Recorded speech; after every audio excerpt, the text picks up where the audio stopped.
Be'ezrat Hashem, dans cette paracha de Pinchas, c'est là l'occasion, l'opportunité d'expliquer ce que tous plus ou moins entendu, que Pinchas ensuite va devenir celui qu'on appelle Eliyahu Hanavi. Alors pour comprendre de quoi il s'agit, qu'est-ce que ça veut dire que Pinchas est devenu Eliyahu Hanavi, je vous dis tout de suite que ce que je vais vous lire se trouve dans le Sha'ar HaGilgulim, un livre du Harizal qui s'appelle le Sha'ar HaGilgulim, chapitre 32. Alors pour nous expliquer un peu les différentes étapes de la vie de Pinchas, c'est quand c'est ce qu'il devient Eliyahu, et pourquoi on l'appelle des fois Pinchas, quand on va l'appeler que Eliyahu Hanavi, il se base le Harizal sur un texte de la Gemara qui se trouve dans Masechet Brachot, dans le premier chapitre de la Gemara dans Brachot, où il est dit là-bas, quand on parle de différents anges, il est dit que Michael, en une fois, il va d'un endroit à l'autre, Gabriel en deux, et quand on parle de Eliyahu, on parle de Arba Afifot, c'est-à-dire quatre fois, il y a un avis de forêt pour sauter. Alors il explique qu'est-ce que cela signifie, cette histoire de 4 fois que le Navi doit sauter. Sachez que pour comprendre ce sujet, il faut savoir ce qui va nous révéler maintenant ici le Harizal. En fait, Pinchas, lorsqu'il naît, sa neshama est composée de 2 neshamot qui viennent de 2 endroits différents. Une partie de sa neshama vient de Yosef Hatzadik, et une partie de sa neshama va venir de Yitro, qui est son aïeul, qui est son grand-père, mais attention, de la partie que Yitro a finalement obtenue après sa conversion totale. Il faut savoir que Yitro a eu le mérite d'avoir une parcelle de Neshama très élevée de Caïn, et bien de cette parcelle de Neshama aussi élevée que cela, une parcelle va s'unir à une parcelle de celle qui vient de Yosef. Ces 2 parcelles de Neshama ensemble vont venir à la naissance de Pinchas, et ça va être ça l'âme de Pinchas. Ça c'est à la base. Je ne vais pas trop rentrer dans tous les détails, sinon de toute façon le public aura du mal à s'en souvenir, mais juste savoir, il y a des raisons à tout cela, pourquoi c'est une Neshama composée. C'est-à-dire que chez beaucoup d'individus, il peut également y avoir une Neshama composée. Maintenant, il faut savoir que les Nadav va Avihu, les enfants de Aaron HaKohen, eux ont fait une erreur en emmenant les encens et Kétoret, et ils sont morts. Mais c'était des très grandes Neshamot.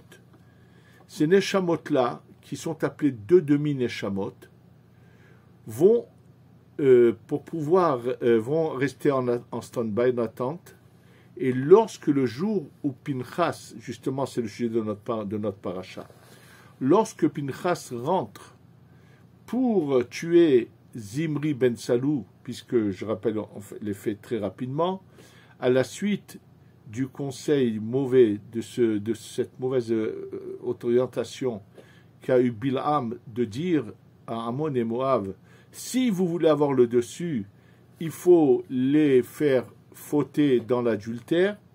Donc ils ont envoyé leur jeune fille se prostituer, et à une ils lui ont dit, tu n'acceptes de te prostituer qu'aux grands parmi eux. En fait, leur but était de faire trébucher Moshe Rabbeinu. Et lorsque celle-là, qui est la fille du roi, arrive et rencontre Zimri ben Salou, qui fait une erreur en pensant qu'elle lui est permise, il avait à cela des raisons, bien sûr, mais qui était une erreur, et quand elle lui dit « tu es le grand », il lui dit « oui, je suis le plus grand », et donc il va s'accoupler à elle, et là, c'est terrible, il y a le courroux d'Hachem, et à ce moment-là, Pinchas va aller dans la tribu de Shimon, où se trouve Zimri ben Salou, va rentrer et va avoir le courage avec son épée, de les transpercer aux 2 ensemble, et il y a bien sûr 12 miracles qui se passent à ce moment-là, comment cette épée peut ensuite être soulevée et eux restent sur l'épée comme ça. Il se passe énormément de miracles. Mais à ce moment-là précisément où Pinchas fait cette action, c'est un effort considérable de violence. Il est pris parce que la tribu de Shimon est autour. Elle peut à tout instant le venir, le tuer. De comment il doit se faire cela. Et à ce moment-là, par cet instant où il fait ça, son âme à lui sort de son corps. Cette âme composée de deux sort de son corps. Et à ce moment-là, avant de réintégrer son corps, va rentrer en lui également les deux Neshamot de Nadav va Avihu.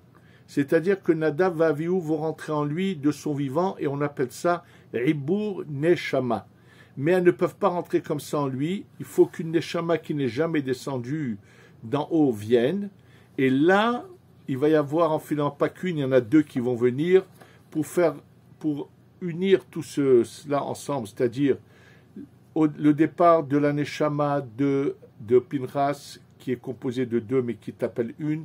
Nadav et Avihu sont considérés comme une seule Neshama qui rentre en lui parce c'est comme de demi-Neshamot, Nadav et Avihu, parce qu'elles sont à l'encontre de deux Svirot qu'on appelle Netzach Ve'od, qu'on considère comme de demi-corps. Et là vient la troisième Neshama qui va rentrer dans, qu'on appelle ça, pour unir tout cela ensemble. C'est la Neshama, elle s'appelle là-haut au ciel, Eliaou Atishbi, de Gilad, de la tribu de Gad. Alors il y a une troisième Neshama qui vient, et il en faut une quatrième également pour unir tout cela. Et la quatrième, c'est également une Neshama de Eliaou, donc qui n'est pas encore descendu, qui au ciel est prévu, Eliaou Hanavi, c'est prévu. Et là, c'est une Neshama qui vient de Binyamin.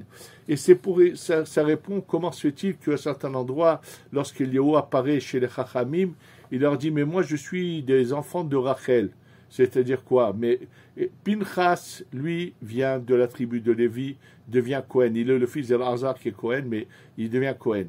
Ensuite, alors, il y a un Eliaou qu'on appelle Eliaou à Giladi, il y a Eliaou à Tishbi. Donc, il y en a un qui vient de la tribu de Gad et un de quoi on appelle ça, de Binyamin.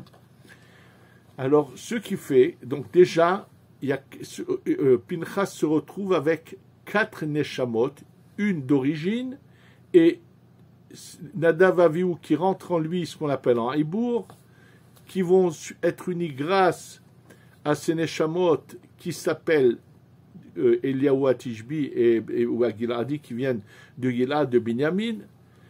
Et c'est comme ça, à ce moment-là, en fait, Pinchas devient Cohen. À ce moment-là, pas étonnant, puisque rentre en lui les Neshamot de Nadav Avihu, qui eux sont des Kohanim. Bien que Pinchas, à l'origine, est le fils de Elazar, mais il n'a pas été oint comme Cohen au moment où Aaron et ses enfants sont devenus Kohanim. Et là, à ce moment-là, il devient Cohen, et comme je vous dis, puisque finalement rentre en lui également ces Neshamot-là. Donc ça se passe comme ça. Maintenant, il faut savoir que Pinchas rentre en Eretz Israël et il va devenir Kohen Gadol après son père Elazar, et il va finalement se retrouver à l'époque d'un fait qui s'est passé où, bien sûr, les ennemis d'Israël qui sont autour combattent le peuple d'Israël, et à chaque fois c'est une autre tribu qui doit se battre. Et il y a un personnage qui s'appelle Iftar,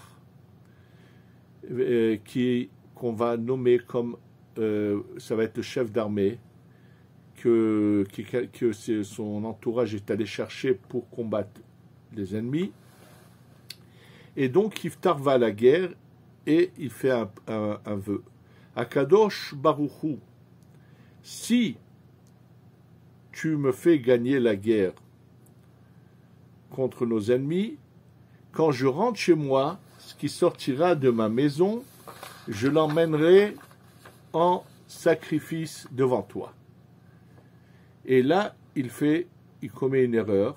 C'est le Midrash, dans Midrash Rabbah, à la fin de la paracha de Bechukotai, parle de toutes les personnes qui ont fait des fois des demandes qui n'étaient pas bien formulées, mais quand même Akadosh Baruch Hu a eu pitié d'eux.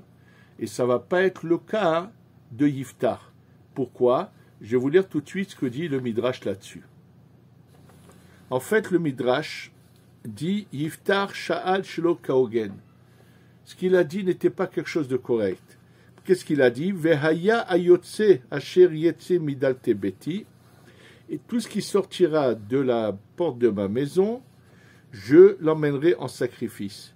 Et dit le Midrash, Akjouchou lui dit, et s'il était sorti un chameau ou bien un âne, tu l'aurais aussi emmené en sacrifice, c'est pas possible. Et qu'est-ce qui se passe de terrible? C'est lorsque Yiftar rentre, revient chez lui, qui sort de sa maison? Sa fille.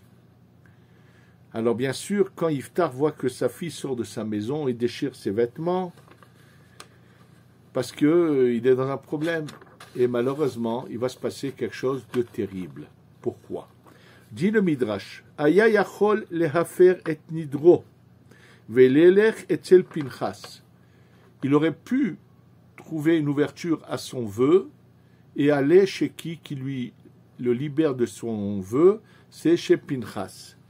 Et il a dit, Amar ani meler velech etzel Pinchas, moi j'étais mis comme roi, je vais aller moi chez Pinchas, c'est-à-dire c'était pas de son honneur d'aller chez Pinchas. Et là, Pinchas aussi a fait une erreur, où Pinchas Amar ani Kohen Gadol ou ben Kohen Gadol velech etzel Amaharetze, moi je suis Kohen Gadol, fils de Kohen Gadol, je vais aller chez cet ignorant. Entre-temps, cette malheureuse est restée comme ça jusqu'à ce qu'elle soit morte. Et bien sûr, à ce moment-là, les deux ont été punis. Et à ce moment-là, c'est marqué dans le Midrash, Pinchas nistalka mimenu ruach hakodesh. Alors, dans le Midrash, c'est marqué que le ruach hakodesh le quitte. Et la preuve que ramène le Midrash, c'est le verset dans Divrei Hayamim, où c'est marqué Pinchas ben Eleazar. Donc on parle de Pinchas, le fils de Nagid aya alehem lefanim Hashem imo. Il était un grand personnage, mais lefanim auparavant, Hashem était avec lui, et plus maintenant. Entre-temps, Yiftar a été puni de la manière suivante, c'est que ses membres ont commencé à se détacher de lui, c'est-à-dire qu'à un moment donné, il a perdu un bras, il a été enterré quelque part. Finalement, au fur et à mesure, ses membres ont été enterrés dans plusieurs endroits. Ils ont les deux, et donc maintenant, à ce moment-là, Pinchas, vont sortir de lui Nadav et Avihu, ils vont finalement aller chez Shmuel Hanavi. Bon, plus tard, il va récupérer tout cela, lorsqu'il va finalement, il va être appelé Eliaou, lorsqu'il va finalement réussir à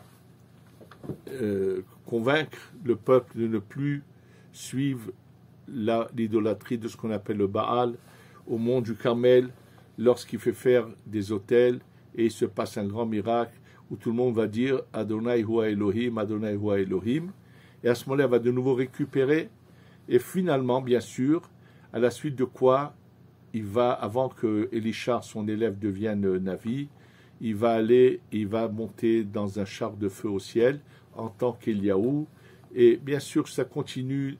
Quelles sont les parties d'âme qui sont revenues en lui? Ensuite, quand plus tard, dans les deux, puisqu'il y avait deux sortes d'âmes d'Eliaou, et sous quelle forme d'âme il descend dans ce monde, dans quelle mission on descend avec ce Eliaou, puisque je vous avais dit qu'il y avait deux âmes d'Eliaou qui étaient rentrées à l'origine en lui, une de Gad et une de Binyamin, et c'est juste pour que vous ayez une image un peu globale des choses. Maintenant, ça c'est ce qui concerne Pinchas, et qu'on sait qu'une fois que son nom va changer en Eliaou, il va monter au ciel, il va devenir un ange là-haut, et qui descend faire pour certaines missions. C'est vrai, il a par exemple, à maintes reprises, il va venir étudier la Torah avec Rabbi Shimon ben Yochai dans la grotte pendant 12 ans. Il a pas mal de missions qu'il fait, et qui a la chance de le voir, sous quelle forme, quel genre de Eliaou descend, si c'est celui-là ou celui-là. Bon, c'est vraiment un long sujet. Maintenant, il faut essayer de comprendre revenir sur le fait qu'il y a des différentes possibilités dans la vie d'une personne, que se peut-il se passer, que des fois, maintenant, il faut savoir que lui-même, Pinchas, à un moment donné, une partie de son âme qui était composée de deux parties, comme je vous l'ai dit au départ, une de Yosef et une de Yitro, et qu'une partie va finalement le quitter, il va aller chez quelqu'un d'autre. Et il faut savoir qu'est-ce qui se passe-t-il dans la vie, que peut-il se passer dans la vie, quand est-ce qu'on peut perdre son âme totalement, quand est-ce qu'au contraire on peut gagner une âme supplémentaire, et on va donner là-dessus plusieurs exemples. Alors, pour comprendre déjà dans quelles conditions, chas v'shalom, ça c'est la pire des choses, où quelqu'un peut perdre, on peut changer d'âme de son vivant, et quelqu'un peut totalement tout perdre de son vivant. Pour comprendre cela, je vais vous ramener ce qu'a écrit le Ben Ishraï, celui qu'on appelle Ben Yosef Chaim, on l'appelle le Ben Ishraï au nom d'un de ses livres. Dans un autre livre à lui qui s'appelle Torah Lishma, il pose une question toute simple. Tous les matins, on récite 3 brachot. Shelo Asani Goy, que Dieu on remercie Hachem de ne pas être un Goy. Shelo Asani Aved, de ne pas être un serviteur. Et Shelo Asani Isha, de ne pas être une femme. Qu'est-ce que cela veut dire? D'abord, est-ce qu'il y a des esclaves aujourd'hui? C'est par rapport à quoi? Alors, dans le Pshat, bien sûr, ce remerciement est la chose suivante. Le Goy a uniquement les 7 mitzvot de Ben Noach. Donc, je dis merci à Kadosh Baruch Hu de m'avoir donné plus de mitzvot qu'un Goy. Donc, quand on dit Shelo Asani Goy, celui qui ne connaît pas même le Pshat le plus élémentaire va mal interpréter cette bracha qui est tout simplement un remerciement d'avoir plus de mitzvot qui ont été ordonnés les goyim, qui ont l'obligation des 7 mitzvot de Ben Noach, et nous on en a plus. Le Eved, bien qu'il n'existe plus, mais il a existé dans certaines périodes, il avait plus que le Ben Noach, mais moins que la femme, donc merci de nous avoir donné plus de mitzvot que. Ensuite, chez le Hassani Isha, la femme a moins de mitzvot qu'un homme à faire, donc de nouveau c'est le remerciement d'avoir plus de mitzvot. Et là la question que posait Ben Ishraï est toute simple. Ces 3 brachot auraient dû être récités lorsqu'un enfant à 13 ans est obligé d'accomplir les mitzvot, il aurait dû à ce moment-là les réciter. Mais pourquoi récite-t-on ces brachot tous les matins? Alors sachez que tout à fait quelque chose d'autre est caché derrière ces 3 brachot que nous récitons tous les matins. Il y a dans l'histoire quelque chose de terrible, l'histoire de Yochanan Cohen Gadol, qui, à l'âge de 80 ans, est un renégat et va quitter le chemin du judaïsme pour aller dans une mouvance qui s'appelle Tzdokim, et il va devenir un Tzdoki qui croit que la Torah écrite, pas la Torah orale, quelque chose d'inimaginable, d'incompréhensible. Quelqu'un qui a été Kohen Gadol, comment peut-il arriver à une telle chose? J'ai eu l'occasion de vous en parler dans un cours, mais là, je vais vous expliquer de quoi il s'agit. En fait, pour comprendre la réponse que nous donne le Ben Ishraï, je vais vous faire remarquer qu'il y a une partie dans la Tfila, après la Hamida, une fois qu'on a récité le Tachanoun, il y a un passage qui est différent entre les différents livres de prière. Chez les Séfaradim, on dit le psaume, le David, et le Adonai Nafshi Esa. Hachem, mon âme, je vais la porter vers toi. On va expliquer tout de suite. Et chez les Ashkenazim, ils ne récitent pas ce psaume, mais un autre psaume. Et la différence aussi, c'est que les Ashkenazim se penchent sur leurs bras quand ils récitent le psaume qu'ils récitent, alors que les Séfaradim ne doivent surtout pas faire cela, restent assis normalement. De quoi s'agit-il? À l'origine, tout le monde récitait le même psaume, celui que récitent les Séfaradim, et tout le monde se penchait sur le bras gauche. En fait, pourquoi ça s'est arrêté? À ce moment précis de la prière, chacun, si on avait la possibilité, si on avait assez de force au niveau de notre âme et qu'on n'avait pas peur des forces négatives et mauvaises, c'est de descendre au plus profond des abîmes des clipotes et d'aller chercher des âmes perdues là-bas emprisonnées et de les remonter. C'est pour ça qu'il y avait ce mouvement de se baisser, mais à l'origine, ils se mettaient carrément par terre. Et comme depuis, je ne sais pas combien de générations, ça s'était arrêté bien avant, depuis très très longtemps. Alors, d'autres choses sont arrêtées. Chez les Sfaradim, ceux qui allaient dans ce côté où des Sfaradim, c'est de ne plus se pencher, mais juste de réciter le psaume. Et dans d'autres communautés, on a carrément changé de psaume, mais tout en se penchant sur la main gauche. Mais il n'y a plus cette descente, parce que cette descente est très dangereuse. Celui qui descend là risque de ne jamais remonter. Et s'il doit remonter, c'est qu'on va lui changer son âme. Et il peut perdre la raison, il peut mourir. Il peut avoir beaucoup de problèmes qui peuvent se passer. J'ai eu un témoignage du Rav Kadouri Zichrono Livracha, qui a dit que dans sa jeunesse à Yerushalayim, il y en avait un chez les Mekoubalim qui voulait faire cette pensée-là, faire cela qui est dangereux. Bien qu'on l'a mis en garde, il n'a pas écouté. Il avait raconté que finalement, il a perdu la raison et puis c'était devenu un bonhomme un peu anormal. Il était parti habiter ou à Tveria ou à Tzfat, il se promenait complètement nu dans sa maison. Bon, malheureusement, il n'avait pas écouté la mise en garde. C'est-à-dire qu'il peut y avoir des moments dangereux. Il n'y a pas que ça qui est en danger. Il y a un autre moment qui est la nuit. Lorsque la nuit, quelqu'un va dormir, si des fois il aura fait quelque chose de très grave, qui peut provoquer que la nuit, son âme est retenue, et donc normalement, il ne devrait plus se lever le matin. Et il peut y arriver que malheureusement, il peut se relever le matin, mais c'est une autre personne totalement.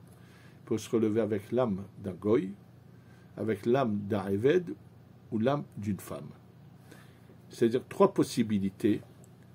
Et quand on se lève le matin et que notre croyance est la même, on a toujours la même envie de servir Hachem, ça veut dire qu'il ne s'est pas passé, que notre âme n'a pas été changée par une de ces 3 possibilités-là.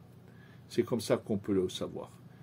Et chez Yochanan Cohen Gadol, il s'est passé un événement à l'âge de 80 ans où, en allant dormir, on a retenu son âme et on l'a donné une autre. Et quand il s'est levé, ce n'était plus la même personne, il avait d'autres idées. Et c'est des choses qui se sont passées dans la vie chez des gens même.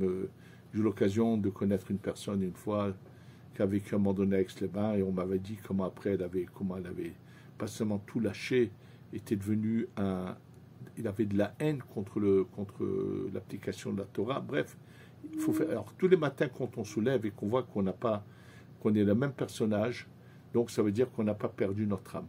Et on peut la perdre également lorsqu'on pique des crises de nerfs. Sachez que la colère peut faire que même en étant réveillé, on peut perdre tout ce qu'on a pu acquérir sur notre neshama.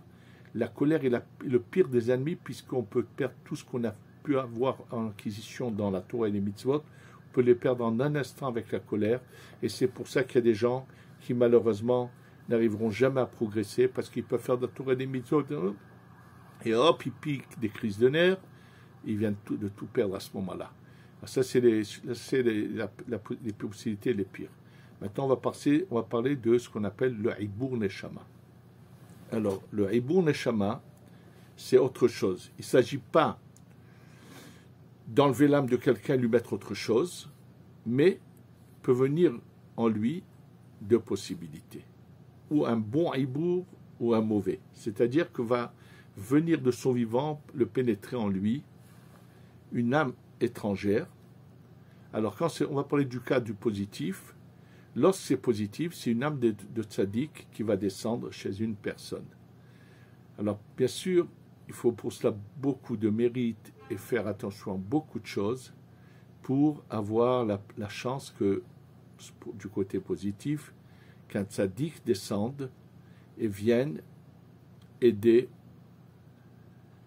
une personne dans ce monde de son vivant et vienne rentrer en lui et l'aider.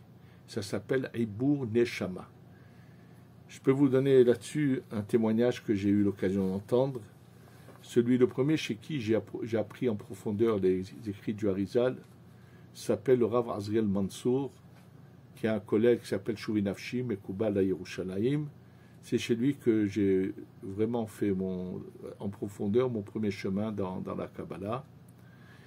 Et lui a eu la chance d'étudier chez Rabbi Avraham Barazani, qui était l'élève de Rabbi Yehuda Ftaya.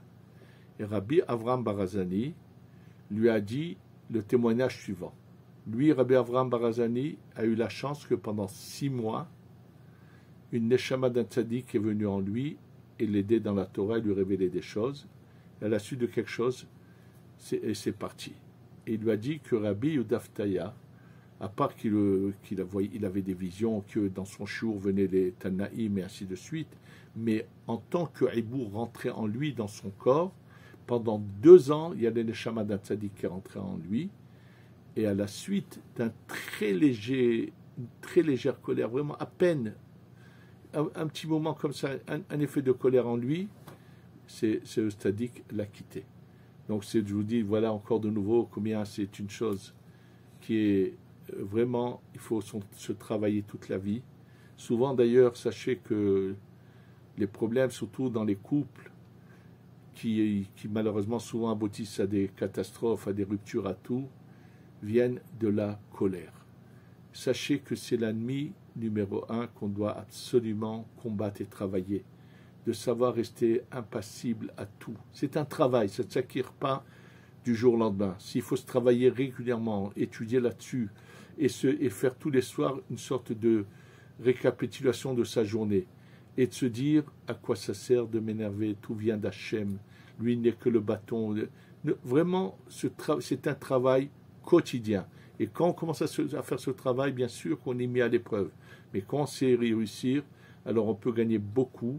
Et c'est sûr que des fois, il peut y avoir que quelqu'un ait la chance d'avoir un Ibour Neshama, mais ce Ibour Neshama, il ne sait même pas qu'il y a quelqu'un qui est là en lui à l'aider, un tzaddik qui l'aide à avancer. Il est évident que le but de la vie, c'est de se rapprocher de pas en pas vers Hachem. Et pour cela, il faut faire très attention. Regardez Pinchas, pour avoir fait un calcul tel que celui-là, c'est pas à moi à aller vers ce monsieur. Moi, je suis le Kohen Gadol, fils de Kohen Gadol. Il a perdu à ce moment-là, comme je vous ai dit le texte, ou Pinchas ben El-Azar, c'est dans Divrei Yamim, tête et kaf.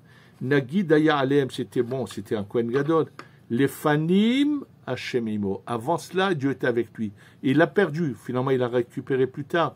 Mais par le fait qu'il a pensé que moi, je suis le Kohen Gadol, je suis le Rav, c'est pas au Rav aller vers la personne. Quand il y a un malheur comme celui-là, où il y a une pauvre fille qui va mourir sans jamais se marier et qui va gâcher sa vie, on ne fait pas tous ces comptes, tous ces calculs, on fait l'effort d'aller et de sauver. Il y a beaucoup d'enseignements à travers tout ça. On a essayé d'une manière un peu brève de parler de Pinchas, Eliaou, les Gilgulim. À chaque fois, on rajoutera quelque chose là-dessus.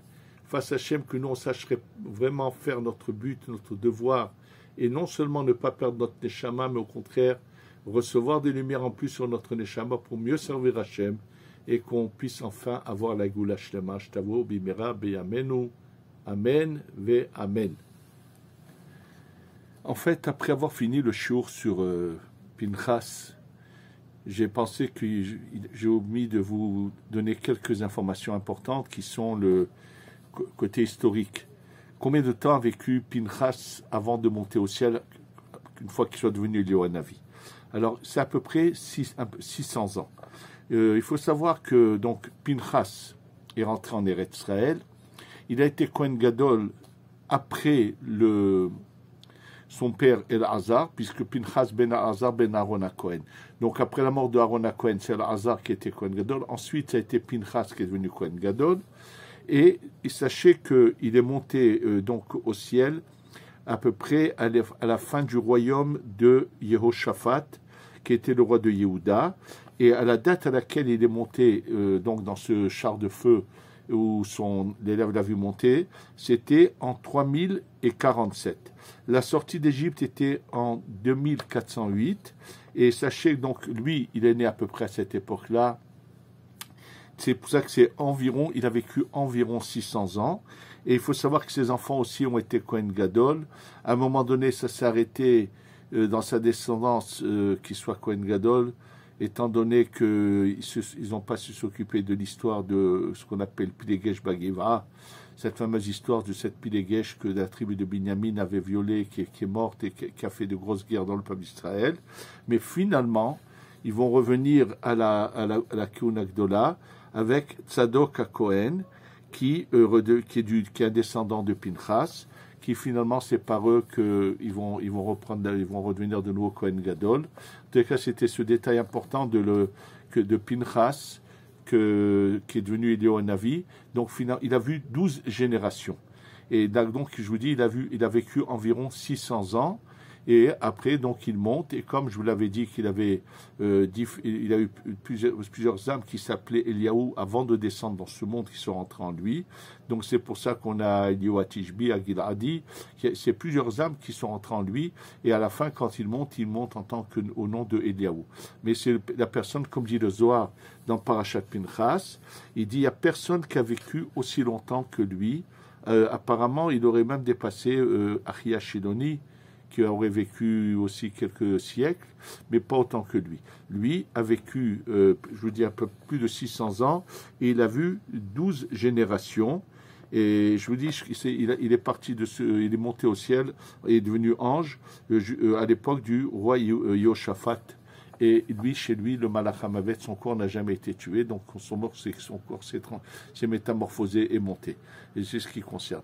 Et quand j'ai vu que finalement, Tzadok Cohen est un descendant à lui, et qu'à l'époque du roi David, et que c'est de lui qui a été aussi Cohen Gadol, personnellement, c'était une grande joie, puisque dans notre famille, mon père m'a dit qu'il l'a vu de ses yeux. Je sais que dans la Ketouba de son frère, et ils avaient un livre avec notre généalogie, et nous savons que nous sommes des authentiques Kohanim qui descendons de Tzadok Cohen. Tous les cas, c'est que Eliyahu Hanavi vient nous annoncer la Géoula Bekarov. Amen, ve Amen. C'était ça, ce petit rajout que je voulais par rapport au cours qu'on a fait. Qu'on ait bientôt la Géoula Shlema. Amen, ve Amen.